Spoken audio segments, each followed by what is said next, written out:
News times 11 खबरों में आगे। आप देख रहे हैं न्यूज़ टाइम्स 11। सर्वाइकल कैंसर महिलाओं के गर्भाशय यानी कि यूट्रस के निचले हिस्से ग्रीवा में होने वाला सबसे खतरनाक कैंसर है। भारत में इसके परिणाम ब्रेस्ट कैंसर से भी ज्यादा घातक हैं। शुरुआती दौर में इसके लक्षणों की जानकारी न मिलने एवं महिलाओं की जागरूक न होने तथा समय पर परीक्षण और वैक्सीनेशन न कराने के कारण भारत में सर्वाइकल कैंसर से होने वाली मौतों की संख्या ब्रेस्ट कैंसर से भी ज्यादा है। सर्वाइकल कैंसर के कारण लक्षण तथा परीक्षण और उपचार को लेकर मंगलवार को कानपुर के जीएसवीएम मेडिकल कॉलेज में स्त्री एवं प्रसूति रोग विभाग की विभागाध्यक्ष तथा cancer OPD incharge professor doctor Neena Gupta, associate professor doctor Pavika Lal तथा assistant professor doctor Suchita Tripathi, doctor Divya Dwivedi ने एक जागरूकता कार्यक्रम में सर्वाइकल कैंसर को लेकर महत्वपूर्ण जानकारी दी। सर्वाइकल कैंसर पर विभागाध्यक्ष प्रोफेसर डॉक्टर नीना गुप्ता के साथ न्यूज़ टाइम्स 11 की ये विशेष बातचीत जरूर देखें।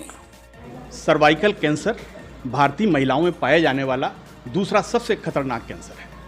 हम सब जानते हैं कि इस कैंसर की शुरुआत महिलाओं के गर्भाशय ग्रीवा से होती है। इस ग्रीवा में इस कैंसर से सबसे ज़्यादा महिलाएं पीड़ित होती हैं और सबसे ज़्यादा उन्हें तकलीफ भी होती है। एक खतरनाक वायरस ह्यूमन पेपिलोमा वायरस से इस खतरनाक कैंसर की शुरुआत होती है और एक अनुमान के अनुसार भारत में हर साल 1.25 लाख मामले सर्वाइकल कैंसर के आते हैं और जिसमें से सबसे दुखद है, चिंताजनक है कि हर साल लगभग 78,000 महिलाओं की मौत सर्वाइकल कैंसर से हो जाती है। ये आंकड़े बहुत डरावने हैं। आज जीएसवीएम मेडिकल कॉलेज की स्त्री एवं प्रसूति रोग विभाग में एक सर्वाइकल कैंसर जागरूकता कार्यक्रम का आयोजन किया गया। स्त्री एवं प्रसूति रोग विभाग की विभागाध्यक्ष professor doctor Neena Gupta, professor doctor Pavika Lal और डॉक्टर दिव्या द्विवेदी ने इस कार्यक्रम में आज महत्वपूर्ण जानकारी दी। सर्वाइकल कैंसर को हम बच्चेदानी के मुंह के कैंसर के रूप में भी जानते हैं और इसका सबसे खतरनाक पहलू ये है कि अगर इसके लक्षणों को ना पहचाना जाए तो ये कैंसर अपने फर्स्ट, सेकंड और फोर्थ स्टेज में पहुंचकर सबसे खतरनाक परिणाम देता है। डॉक्टर साहब, सबसे पहले तो हम आपसे ये जानने की कोशिश करेंगे कि आज आपने जीएसवीएम मेडिकल कॉलेज में ये एक सर्वाइकल कैंसर पर जागरूकता कार्यक्रम किया है। क्या सर्वाइकल कैंसर से पूरी तरह से मुक्ति मिल सकती है? अगर इसके लक्षणों को पहचाना जाए, किस तरह इसका इलाज किया जाए? इसके आंकड़े तो बहुत डरावने हैं। हाँ, आंकड़े बहुत डरावने हैं और इससे मुक्ति प्राप्त करने का एकमात्र तरीका यही है कि हमको इसको स्क्रीनिंग प्रोग्राम में भाग लें सभी महिलाएं। मतलब इसको प्री कैंसरस स्टेज में ही हम इसको डिटेक्ट कर लें। इसी के तहत हम लोगों ने ये अभियान चलाया है कि हम प्री कैंसर स्टेज में डायग्नोस करने के लिए या तो हमें पेप्समेयर करवाना होता है या एचपीवी एलबीसी करवाना होता है और कॉल्पोस्कोपी कराना होता है। उसके बाद उसे ट्रीट करना होता है। आज रोटरी क्लब के सौजन्य से थर्मल एब्लेशन मशीन आई और CO ट्रीट किया। हमने कॉल्पोस्कोपी से देखा और जो पेशेंट्स में एबनॉर्मल सर्विक्स के लक्षण थे, CIN1 और CIN2 मतलब कार्सिनोमा होने से पहले की स्टेज थी, उसमें ट्रीट किया गर्म सिकाई से। 2022 21 जुलाई को हम लोगों ने कैंसर स्पेशलिटी OPD का आरंभ किया था। मैं इसकी इंचार्ज हूँ और डॉक्टर पाविका लाल इसके को इंचार्ज हैं। तब से हमने लगभग 2253 पेशेंट्स में स्क्रीनिंग करी है और लगभग हमने 200 पेशेंट्स की कॉल्पोस्कोपी करी और लगभग 450 पेशेंट्स में हम लोग को एबनॉर्मल प्री कैंसरस स्टेजेस मिली, जिनको हमने अकॉर्डिंगली ट्रीट किया। CIN1 था तो उस हिसाब से, CIN2 था तो उस हिसाब से। और HPV, आपने बहुत सही बोला कि HPV इन्फेक्शन से भी ये होता है। तो अगर आपने HPV इन्फेक्शन और LBC करवाया तो 5-5 साल पे स्क्रीनिंग करवानी है। कैंसर सर्विक्स के केसेस में जब डिस्चार्ज और ब्लीडिंग आता है तब तक स्टेज बहुत आगे बढ़ जाती है।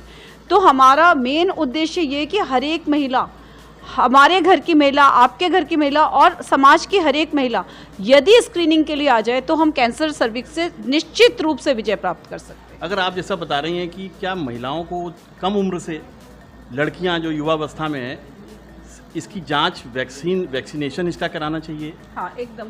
HPV वैक्सीनेशन जो है बहुत ज़रूरी है क्योंकि कुछ कॉजेज़ जो हैं उसमें से एक HPV वायरस भी है इसके कॉजेज़ में।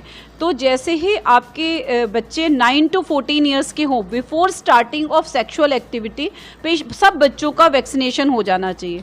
बहुत सारे फॉरेन कंट्रीज़ में ये नेशनल इम्यूनाइजेशन में भी आया है और हमारी फॉक्सी संस्था इसके लिए लगी हुई है कि नेशनल इम्यूनाइजेशन प्रोग्राम में ही आ जाए, क्योंकि ये वैक्सीन थोड़ी महंगी वैक्सीन है जिसको शायद सब प्रत्येक नहीं अफोर्ड कर सकता है। तो हमारी पूरी संस्था का ये प्रयास है कि वो वैक्सीन नेशनल वैक्सीनेशन में आ जाए। और इसके अतिरिक्त अगर वैक्सीनेशन में नहीं आता है तब तक हर एक महिला स्क्रीनिंग करवा सकती है। पेप्समेर एक बहुत ही सस्ता और सुगम और बहुत अच्छी एक्यूरेसी वाला 97 to 99% इसकी एक्यूरेसी है टेस्ट है जो हर एक 3 साल में करवाना है। हमारा मोटिव वो है कि जो सुलभ और सिंपल चीज़ें जो उपलब्ध हैं उसको अगर हम फैलाएं तो हम बहुत जल्दी से ट्रीट कर सकते हैं। जो आप परीक्षण की टेस्ट की बात कर रही हैं, क्या सरकारी हॉस्पिटल्स में ये सुविधा उपलब्ध है? हाँ, सरकारी हॉस्पिटल में ये सुविधा ऑब्वियसली उपलब्ध है और हम लोग कर रहे हैं और इसीलिए हमने आगे शोध पत्र भी दिया है, थीसिस टॉपिक दिया है। एक तो हमारी रेजिडेंट इस पे कार्य कर रही है कि जितने भी एएनसी पेशेंट्स हैं उनका, क्योंकि कोई भी पेशेंट है जब प्रेग्नेंट होगी ज़रूर आएगी अस्पताल में। नहीं डॉक्टर साहब, ये देखा गया है कि महिलाएं कुछ संकोच बस, चूँकि सर्वाइकल कैंसर ऐसी जगह पर है जहाँ महिलाएं कुछ बताने से झिझकती हैं, संकोच करती हैं और तब तक बहुत देर हो जाती है। एक्चुअली बात यह है कि झिझकने की बात ही नहीं है। पेशेंट को कोई सिम्टम नहीं मिलेगा, प्री कैंसरस में तो कोई सिम्टम नहीं मिलेगा। हर एक महिला को अपनी लाइफ में 1-2 बार नहीं, मतलब हर एक 3 साल में या 5 साल में ये स्क्रीनिंग करवानी है। अगर ये स्क्रीनिंग करवाएंगे तो कोई कारण ही नहीं है कि उसको कैंसर सर्विक्स होगा। डॉक्टर साहब, जैसे आपने बताया कि इसके लिए परीक्षण भी हैं, वैक्सीनेशन है, कि आपने बताया कि युवा अवस्था से लेकर और इसको 40 ईयर्स तक महिलाएं इसको कर सकती हैं। सर्जरी कहाँ तक कारगर है इसमें? सबसे बड़ी बात यह, कीमोथेरेपी का भी एक मामला आता है जानकारी में, तो ये कहाँ तक कारगर है? नहीं, एक्चुअली देखिए, जो HPV वैक्सीनेशन है वो इसकी स्क्रीनिंग का विकल्प नहीं है। अगर HPV वैक्सीनेशन करवा लिया है तब भी आपको स्क्रीनिंग करवानी है। HPV वैक्सीनेशन से आपके इन्फेक्शन की चांसेस कम हो जाती है, लेकिन कैंसर नहीं होगा ये नहीं। ये एक गलत धारणा बन रही है जनरल पब्लिक में कि वैक्सीनेशन करा दिया तो अब कैंसर होगा ही नहीं। स्क्रीनिंग तब भी करवानी है। और सर्जरी जो है वो लेट स्टेज की बात होती है। जब आपको कैंसर हो गया उसके बाद आपके आगे की स्टेज है तो आप कैंसर करेंगे। अगर मान लिया 3rd 4th स्टेज में चला गया तब उसको रेडियोथेरेपी भी करनी पड़ती है, और जिसमें सर्वाइवल 3 से 5 साल में बड़ी मुश्किल से होता है। और मल्टीपल रेडियोथेरेपी वगैरह में मल्टीपल प्रॉब्लम्स हो जाती है, पेशेंट्स को बहुत ही सारी परेशानी होती है और वो एक नॉर्मल लाइफ भी नहीं जी पाती है। डॉक्टर साहब, इसके मुख्य लक्षण क्या हैं? जैसे कि जानकारी में ये है कि सर्वाइकल कैंसर में पीरियड्स में दिक्कत होने लगती है, अत्यधिक ब्लीडिंग होती है, ये लक्षण इसके अगर माने जाएँ क्या है? नहीं, सर्वाइकल कैंसर में जो पेशेंट है इसके देखिए लक्षण ये, उसको ब्लड मिक्स डिस्चार्ज आएगा, फाउल स्मेलिंग डिस्चार्ज आएगा, और ये जब लक्षण जब आते हैं तब तक वो 3rd 4th स्टेज में होती है। सबसे बड़ी बात ये कि कहीं का भी कैंसर है इनिशियल स्टेज में वो एकदम सिम्टमलेस होता है। शुरुआत में इसे कैसे पहचाना जाए? शुरुआत में इसको कॉल्पोस्कोपी और पेप्समेयर द्वारा ही पहचाना जा सकता है।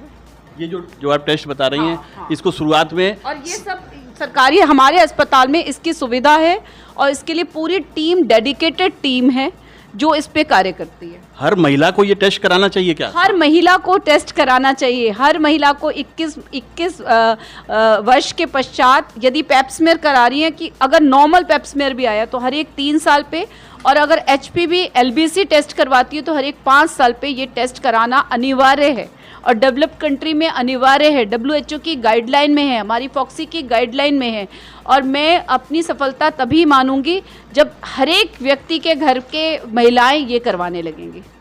प्रोफेसर डॉक्टर नीना गुप्ता जी, जो विभाग अध्यक्ष भी हैं स्त्री एवं प्रसूति रोग विभाग GSVM की, बहुत महत्वपूर्ण जानकारी दे रही थी सर्वाइकल कैंसर को लेके। इसके आंकड़े बहुत खतरनाक हैं। वो बता रही थी कि आम जीवन में भी सामान्य महिलाओं को सर्वाइकल कैंसर के परीक्षण जरूर कराने चाहिए, जिससे इसके लक्षण सामने आए और फिर इसका समुचित इलाज किया जा सके। कैमरा पर्सन सुमित पांडे के साथ संतोष बाजपेयी, न्यूज़ टाइम्स 11 कानपुर।